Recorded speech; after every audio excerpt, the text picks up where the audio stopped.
Hello everyone, this is Julie Hedges and welcome to Monday Metta Live on the Tarot Journey. I'm here at one of my favorite set spots down by the river and just enjoying the afternoon in between the showers that we've had, and the sun is hiding behind the clouds, but it's still bright. So we still know that that daylight is shining. So today's topic for Monday Metta on the Tarot Journey is be disagreeable.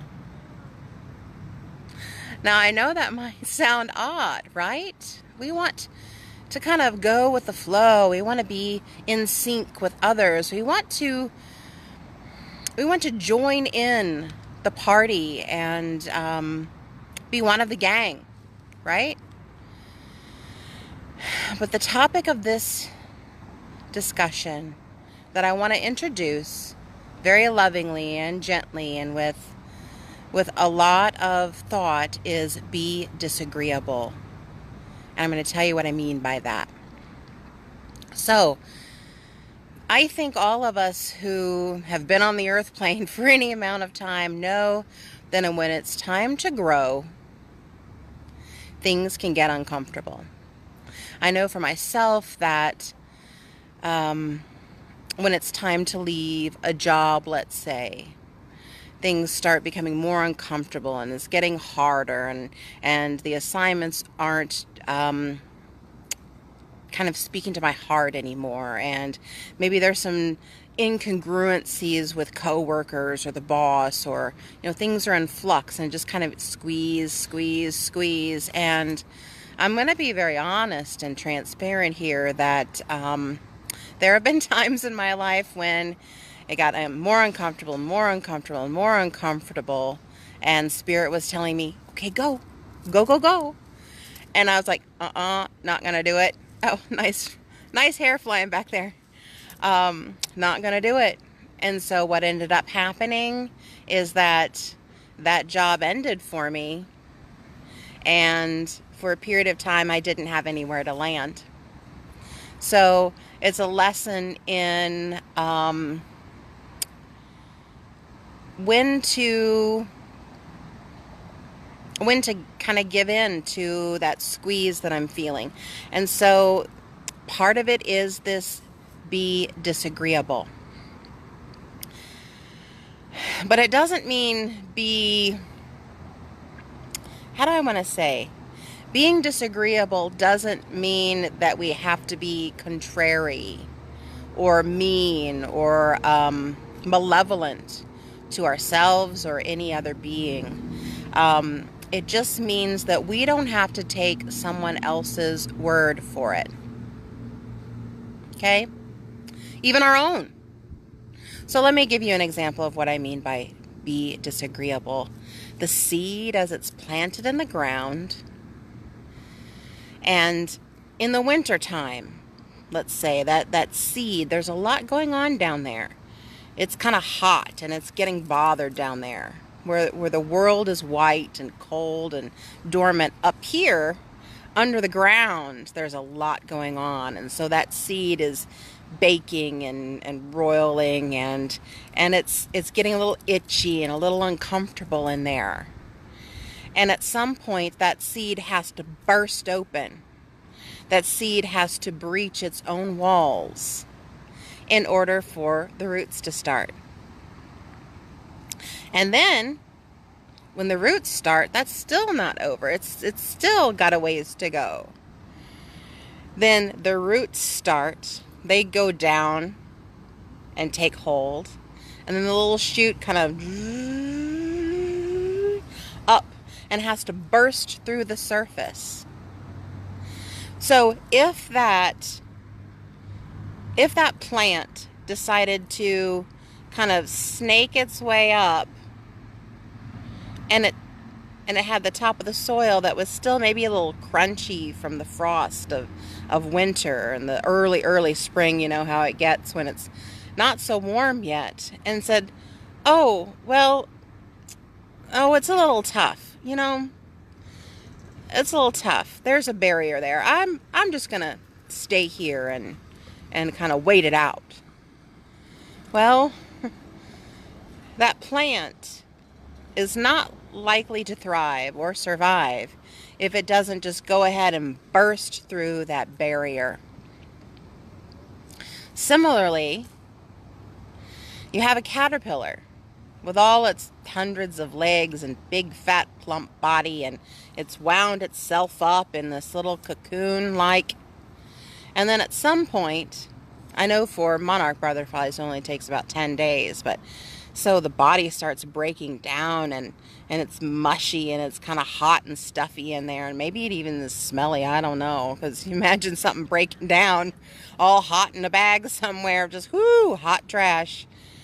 And at some point, when this new body forms with the long and lean body and these new appendages, these new wings, it's time to break out of that barrier. Instead of being agreeable and staying in that cocoon, the butterfly has to be disagreeable to burst out of that cocoon. And then there's still more work to do. That butterfly has to pump its wings. If you ever have seen a butterfly, just as it's come out, it's pumping its wings because the blood and the muscles, I guess that's what you call them, I don't know, has to flow into those wings, and they have to become strong. And the wings have to dry out. They have to dry out in order to be able to fly. So the first step is being disagreeable, meaning not staying in that barrier. So how do we apply that to our own lives? So you can think of any new way of being that you are trying to manifest for your life. If you feel like your days of a caterpillar are done and it's time to be a butterfly, and I think we all have those times, whatever it is. Maybe it's to break out of the role of a student and then become a graduate and start a career, or maybe it's to break out into motherhood or fatherhood, or starting your own business, or you've been a caretaker for kids all these years, and now it's time for them to fly out of the nest and you to awaken to a new path. So whenever you are becoming a butterfly, one of the first steps is to be disagreeable, to break out of the barrier that was. And we have to kind of talk to ourselves during that time. And we have to not believe all of the things that we hear. For example, I'm going to be, again, very transparent and share a little bit of my personal journey. I'm working on making some changes in my life and doing a lot of healing. And that healing is breaking past barriers of old wounds and old hurts and some really awful, ugly, nasty, treacherous stuff. And as I was walking in my favorite spot down here by the river, a different location, but still by the river, my mind was starting to tell me, oh, well, you're not this, or you're only that. Just throwing these things out at me. And I decided to be disagreeable and not let them have a hook in me. It's really hard. It takes a lot of practice, because I also tell you what, have you ever tried to set up a boundary with someone, for example? Maybe with one of your children, you've said, okay, little Johnny, I've paid for your car insurance all these years, and I've done your laundry every week all of these years. Now, little Johnny, it's time for you to do that yourself. Now, maybe you have a wonderful kid who says, you're right, Mom. I think it's time for me to start paying. I think it's time for me to start doing my own laundry. Maybe you have a kid that has done that, but I'm gonna bet that some of you moms out there when you're setting boundaries, maybe especially for your kids to do things on their own, and you step back, they hit a little barrier. They're not really ready to pick that up, and you have to persevere. You have to persevere. Just like that little plant that left the seed walls and became the roots and the shoot, and then it had to break through the barrier of the topsoil. And then we have the butterfly who broke out of the chrysalis and then still had to pump his wings to dry those wings so he could fly. So you still have to persevere. But the first thing is being disagreeable. Enough to say, I'm going to break out of this. Whatever the habit, whatever the job, whatever the relationship, whatever the stuff going on in your mind, whatever you say to yourself, I'm going to be disagreeable. And when I say be disagreeable, it's interesting that I subscribe to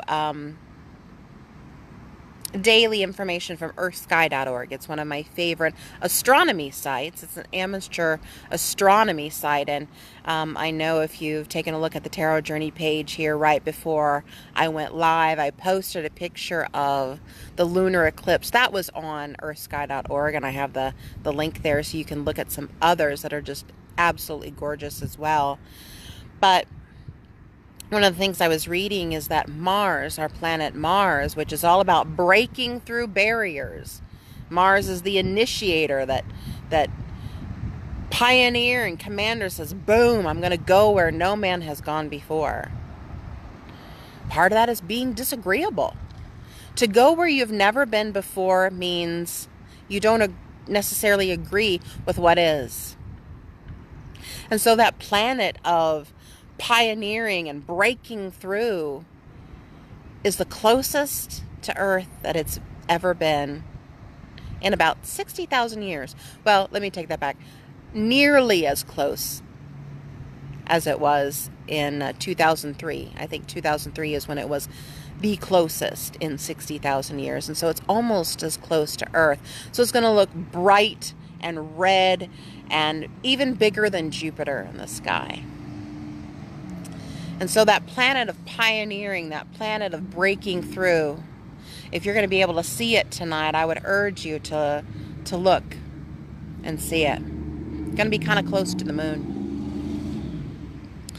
So, as you're thinking of Monday Metta and loving yourself and loving kindness, because Metta is the loving kindness meditation, think about how you can break through by being just a little bit disagreeable, meaning that you don't take other people's word for it, and maybe even your own monkey mind. You don't take your own monkey mind seriously and say, you know what, I'm going to pass on that and I'm going to break on through. So please join me with a Monday Metta. May all beings be at peace. May all beings be safe. May all beings be happy. May all beings be free. And be a little disagreeable today. May the peace that surpasses all human understanding go with you. Om Shanti.